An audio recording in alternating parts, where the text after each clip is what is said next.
Chapter 9. As soon as they left the marina and headed out to sea, the coastal fog rolled in. Their cruiser seemed to navigate aimlessly toward an unknown destination. Damianos was at the helm. Stefano stood beside him, looking ahead through the window. Are we travelling a time span too? Yes, Stefano, this fog band will allow us to reach Boca Raton at a time when your dad was living there with two of his roommates. Do I know these people? Perhaps you recall one of them. His name is Dante.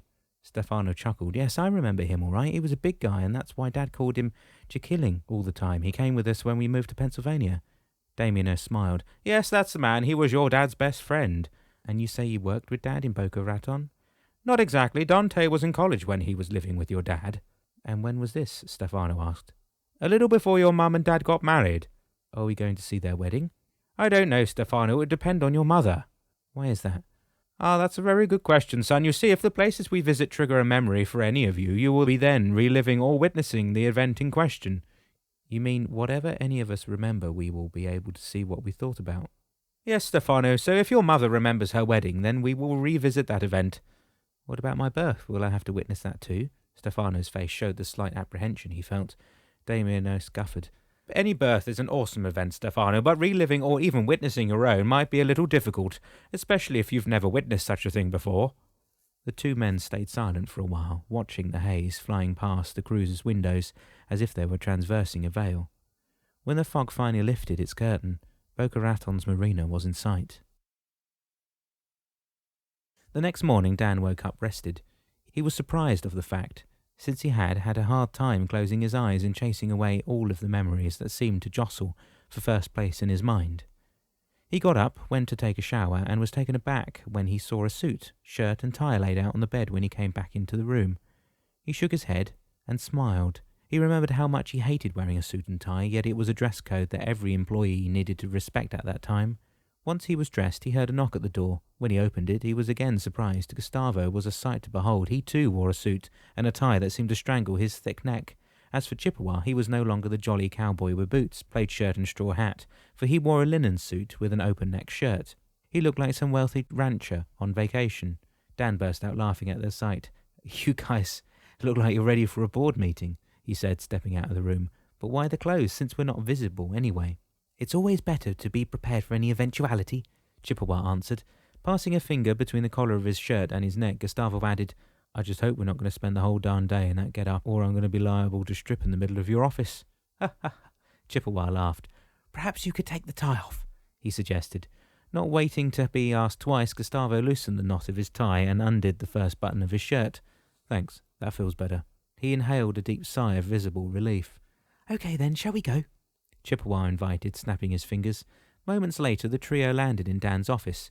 He immediately recognized everything and everyone, either sitting at their desks already or arriving to the office. He grinned. Don't say anything right now, Chippewa murmured in Dan's ear. Let's go to the conference room. They followed the Dreammaker in silence to the room in question. It was furnished with a long oval table surrounded with several comfortable chairs. When they had taken a seat at the one end of the table, Chippewa said, Okay, Dan, why don't you describe the events that followed the arrival of the new computerized equipment? Dan looked around him before he began. Okay then, I got the job at Seagate based on a recommendation from the university which I had graduated. As you know now, the combination of the janitor and this job helped me become financially stable. At times, it's very hard to spend every night cleaning offices when not too long ago I was driving a Mercedes-Benz. Only had to ask my dad for money and hang out with wealthy friends. I couldn't let them see me this way, but I was determined to succeed and get out of the hole. At times I would wake up and look at the sky and tears would roll down my cheeks. I would ask myself what would become of me, and at times I would cry myself back to sleep. Did you ever think about returning to the Navy base? Gustavo asked. Oh yes, I did many times. In fact, by this time I was convinced Seagate would offer me the financial freedom I was looking for. Besides, I loved the job. It allowed me to build and fix things. He shook his head and smiled. I love to make things better than they are. And you found a perfect opportunity to do so right here, didn't you? Chippewa said, trying to encourage Dan to move on with his story. Yes, I sure did, Dan replied. Seagate was a company at the forefront of technology advances in many domains. At one point they purchased some electronic equipment that was supposed to revolutionize the way we did things in the company. It was a monster of a machine, 30 by 40 feet in size. Whoa, that's what I would call a big computer. Yes, Gustavo, it was that, Dan replied. Its apparatus were comprised of many electronic components, switches of all kinds, blinking lights, handles, monitors, and printers, to name but a few of its appendages.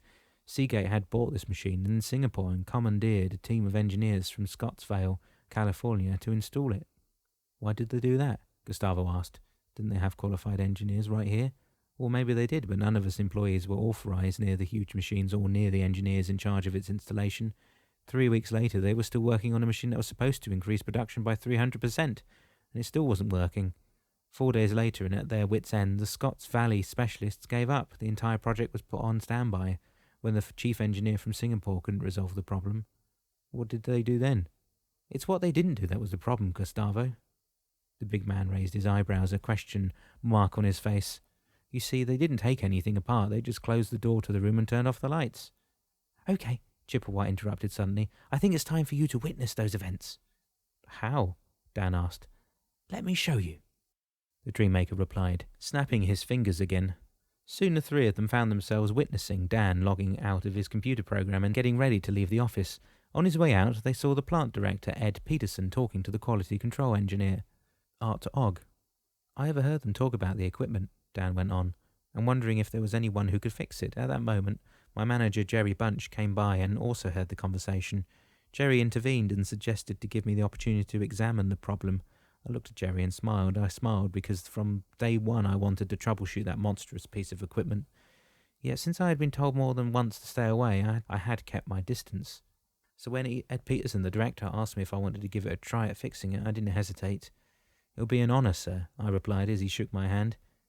You make it work and I'll make sure that you work directly for me, starting next week, he told me. I went to my desk, got all my tools, oscilloscope, DVD, current meter, etc. I got myself situated accordingly and began to read the blueprints and test each component one by one. When Dan, Gustavo and Chippewa entered the room where the machine was located, Gustavo couldn't refrain from exhaling a whistle. And you fixed this thing? Yeah, Dan answered, chuckling. I wasn't short on ambition. He turned and walked around the room. My plan was to go through a process of elimination. I did one section at a time, and this went on for hours. Test lights blinking everywhere, the oscilloscope putting out different wave signals, my DVM providing continuity. I made my way up and down the innards of that monster. Finally, after 11 hours of non-stop testing, I found the problem. It was a design error caused by the engineering team. I quickly pulled out my notepad, pencil and calculator and redesigned the values of the board and built a prototype with whatever materials I had available. I put it together and it worked. The second I saw the first hard drive pass the test, I felt as if my life was about to change forever. I knew this was it. I turned everything off, closed the door, went home, took a shower and then came back. Well, that's what I call dedication, Gustavo remarked. Couldn't you have come back the next morning? Well, it was morning already, Dan answered, laughing again. Anyway, when I came back, I got my coffee and sat down in the lounge area. At that moment, Ed Peterson saw me and tried to make eye contact to see if I would say something. I remained calm, showed no emotion. He was not sure if I got it working. He sat next to me and asked me, how bad was it? Do you think it can be fixed? I took a sip of my coffee, turned my head to him and said, It is done, sir. Anything else you would like me to do for you? He got up and hugged me. Are you serious? 100%, sir. He went down and I showed him how well it worked. The rest is history, as they say. This made him smile. He looked great among the CEOs and he wanted to make sure I was going to be his man from then on. Within days, I was promoted to the position of engineering manager. I guess you remember this particular event as the crowning effort of your career as an engineer, do you? Chippewa asked. I don't know if I would call it a crowning effort, but it certainly felt as if I had accomplished something against all odds. When Daniel woke up the next morning, he looked around him.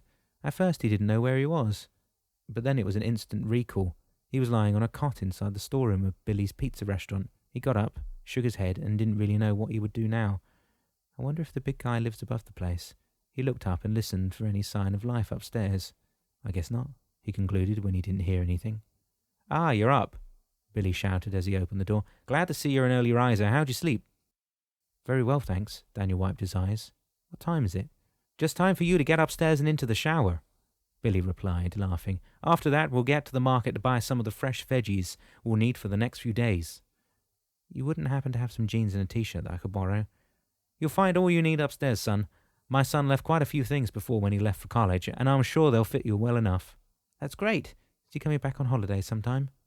Daniel asked, following Billy out of the storeroom. Oh, no, son, he's all grown up. He's got kids of his own now, so I don't think you'll have to worry about him coming back to take the clothes back. As they reached the top of the stairs, Daniel was surprised to find how neat the little apartment was. There was a TV, a sofa, chairs, a table just off a small kitchen, and a decorative wall, which Daniel gathered covered the chimney extending over the pizza oven in the restaurant. "This is very nice," he told Billy. "It looks very comfortable." "That it is, son. I wouldn't exchange it for any of those modern condos they got around these days, and it just suits me fine." He stretched a hand toward a door on the side wall. "That's the bathroom, and I've hung your clothes on the back of the door." He pushed Daniel in that direction. "And when you get out, I'll have a bit of breakfast ready for you, okay?" "Thanks, Billy. I'll be right out," he added on his way to the bathroom.